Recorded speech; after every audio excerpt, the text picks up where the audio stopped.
வாழ்க்கை யார் கையில்? என் காலங்கள் உமது கரத்தில் இருக்கிறது.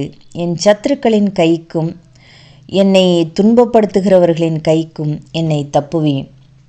சங்கீதம் 31:15. உங்களிடம் ஒரு பெருந்தொகை உள்ளது. அதனை பையில் வைத்து கொண்டு பட்டணத்தை சுற்றி பார்க்க சென்றால் உங்கள் மனம் பையில் இருக்கிற பணத்தை குறித்தே அதிக கரிசனையாயிருக்கும். யாராவது பையை பலவந்தமாக பறித்து கொண்டு போய்விடக்கூடாதே, எங்கேயாவது தவற விட்டுவிடக்கூடாதே என்ற பய உணர்வுகள் உங்களை நிம்மதியாக, விடுதலையாக வேறெதிலும் ஈடுபட விடாது.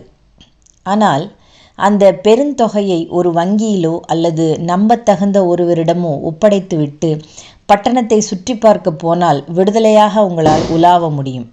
அதுபோலவே நம்முடைய வாழ்க்கையை நம்முடைய அதிகாரத்தின் கீழும் அதனை பராமரிக்கிற பாரத்தை நம்முடைய பொறுப்பிலும் வைத்து கொண்டால் நாம் விடுதலையாக வாழ்வது கடினமான காரியம். ஏனென்றால் வாழ்க்கை போக்குகளையும் வாழ்க்கையில் நாம் சந்திக்க நேருகின்ற சூழ்நிலைகளையும் நம்முடைய கட்டுப்பாட்டிற்குள் வைத்திருப்பது இயலாத காரியம். பல நேரங்களில் என்னுடைய வாழ்க்கை என் கையில்தான், என் எதிர்காலம் என் அதிகாரத்தில்தான் என்ற ரீதியில் நாம் வாழ்க்கையை அணுகுவதால் பலவிதமான பயங்களும் சந்தேகங்களும் ஸ்திரமற்றது போன்ற நிலைமைகளும் நம்மை அதிகமாக பாதிக்கின்றன.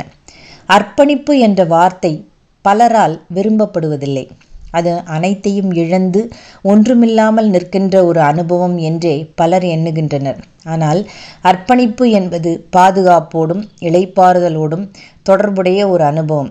தன் வாழ்க்கையை பாதுகாக்க தகுந்த ஒருவரிடம் பத்திரமாக இருக்கத்தக்கதாக ஒப்புவிப்பதே அர்ப்பணிப்பு. அர்ப்பணிக்கப்பட்ட வாழ்க்கையில் கரிசனையான கண்காணிப்பு எப்பொழுதும் இருக்கும். பவுல் அப்போஸ்தலன் பலவிதமான போராட்டங்களை சந்தித்த மனிதன். ஆயினும் அவன் நம்பிக்கை நிறைந்த மனிதன். ஏனென்றால் அவன் தன் வாழ்க்கையை முழுமையாக இயேசு கிறிஸ்துவுக்குள் ஒப்பு கொடுத்து இருந்ததால் வாழ்வோ தாழ்வோ, எழுச்சியோ வீழ்ச்சியோ, மேடோ பள்ளமோ, தென்றலோ பெரும்புயலோ எதுவானாலும் எல்லாம் அவருடைய கட்டுப்பாட்டில்தானே உள்ளது என்ற விசுவாசத்தினால் பயத்திலிருந்து விடுதலையானவனாக வாழ்ந்தான். சிந்தனைக்கு பாதைகள் மாறி வரலாம், ஆனாலும் மாறாத தேவன் நமக்கு முன்னே செல்கிறாரே, அவரை நோக்கி தொடர்ந்து செல்வோம். ஆமென்.